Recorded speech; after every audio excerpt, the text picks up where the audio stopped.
एका वृद्धाश्रमात रोज विचित्र अशी घटना घडायची.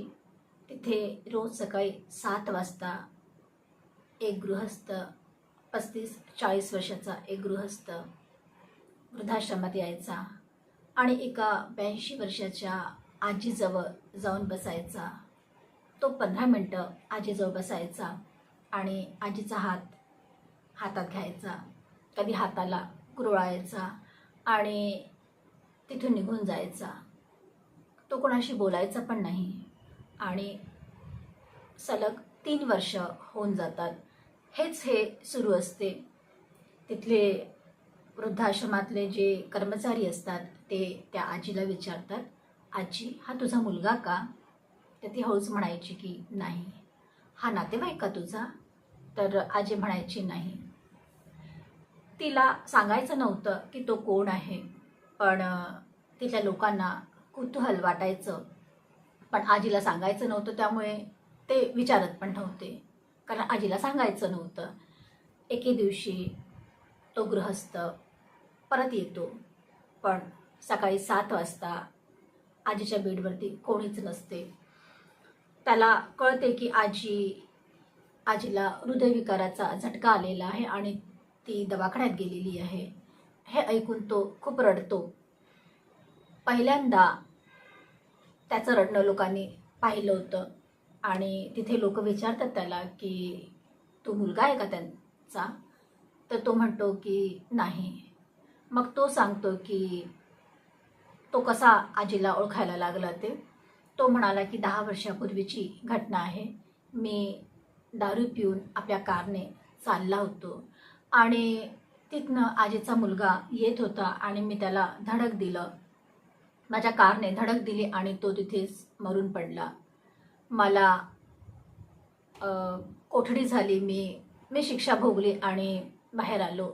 मला त्या घटनेबद्दल खूप लाज वाटत होती. मला असं वाटत होतं की त्या आईला जाऊन भेटावं आणि मी आईला भेटायला गेलो.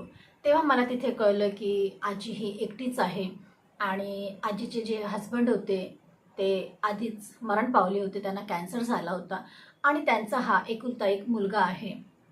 हे ऐकून मला खूप दुःख झालं. मी खूप रडलो. मला असं वाटलं आजी मला खूप शाप देईल, पण ती म्हणाली, बेटा तुझी शिक्षा तू भोगून आलेला आहे, आता मी तुला काय म्हणू. पण तुला जर असं वाटत असेल की माझ्या मुलाला शांती मिळावी, त्याच्या आत्म्याला शांती मिळावी, तर तू रोज काहीतरी चांगलं काम कर आणि लोकांना दुखवू नको, चांगला माणूस बनून जग. हेच त्याला श्रद्धांजली राहील. तर तो तिथून निघून गेला, पण तो आजीला न चुकता भेटायला यायचा. त्याला माहिती होतं की आजीला एकच मुलगा होता आणि तो त्याच्यामुळे मरण पावलेला आहे. त्याने आजीला खूप रिक्वेस्ट केलं की आई तुम्ही माझ्या घरी या. मी तुमचा मुलगा जरी नसतो तरी मला तुम्ही तुमच्या मुलाच्या जागेवर ठेवा आणि माझ्यासोबत राहायला लागा. आजी म्हणाली की नाही, मी वृद्धाश्रमात जाईल जिथे माझ्यासारखी लोक असतील, मला त्यांच्यासोबत राहायचं आहे. उर्वरित आयुष्य मी त्यांच्यासोबत घालवेल. आणि त्या वृद्धाश्रमात आल्या. मी खूप विरोध केला, पण त्यांनी माझं नाही ऐकलं. पण मी त्यांना म्हटलेलं की मी रोज तुम्हाला येईल, भेटायला रोज येईल आणि मी न चुकता 3 वर्षापासून रोज सकाळी 7 वाजता त्यांना भेटायला यायचो. हे ऐकून तिथले लोक पण खूप भावूक झाले. आजीला हृदयविकाराचा झटका आला तेव्हा तो मुलगा दवाखान्यात गेलेला, तिथलं सगळं बिल त्याने दिलेलं. 2 दिवसांनी आजी मरण पावलेली आणि त्याने सगळं आजीचं अंत्यविधीचा सगळा खर्च केलेला आणि आजीला मुलाच्या नात्याने अग्नीसुद्धा दिलेली आणि मुलाचे सगळे कर्तव्य त्याने पार पडलेले. सगळं होऊन गेलं होतं. तो खूप दुःखी होता, पण तरीही ठरल्याप्रमाणे तो आजीला भेटायला सकाळी 7 वाजता आलाच होता.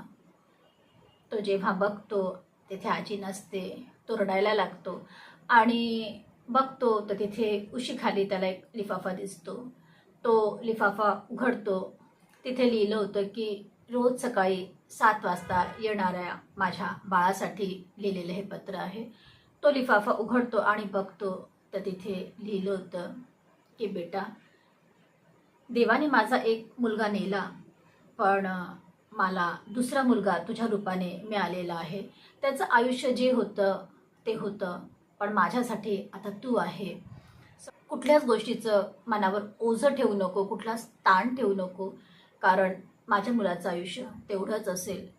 श्वास हे देवावरती अवलंबून असते.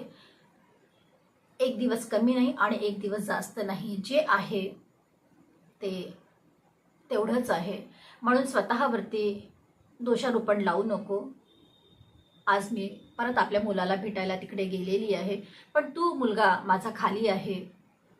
तुझ्यावरती आम्हा सगळ्यांची कृपादृष्टी नक्कीच राहील आणि तू एक आज चांगला माणूस झालेला आहे, त्याबद्दल मला अभिमान वाटतो आहे. असं म्हणून आजीने ते पत्र तिथे संपवून दिलेलं. तो मुलगा खूप रडतो, खूप रडतो आणि तो ठरवतो की मला अशाच आज्यांना भेटायचं आहे, अशाच आया ज्या एकट्या आहेत अशा लोकांना एकत्रित करायचं आहे आणि त्यांना त्यांच्यासाठी त्याच्या उत्थानासाठी काहीतरी चांगलं करायचं आहे. ज्यांची मुलं सोडून गेलेली आहेत किंवा जे ॲक्सिडेंटमध्ये मरण पावलेले आहेत अशा लोकांना त्यांनी संघटित केलं आणि त्यांच्या वेलफेअरसाठी त्याने प्रयत्न केलेला. ह्याबद्दल तुम्हाला काय वाटते कमेंट्स करून नक्की कळवा. तुम्ही पाहताय social worker Sujata, real crime stories, ज्यामध्ये सत्य आहे पण त्यावरती विश्वास ठेवणं कठीण आहे. परत भेटूया पुढल्या वळणावरती. तेव्हापर्यंत लाईक करा, कमेंट्स करा, शेअर करा आणि सबस्क्राईब तर कराच करा.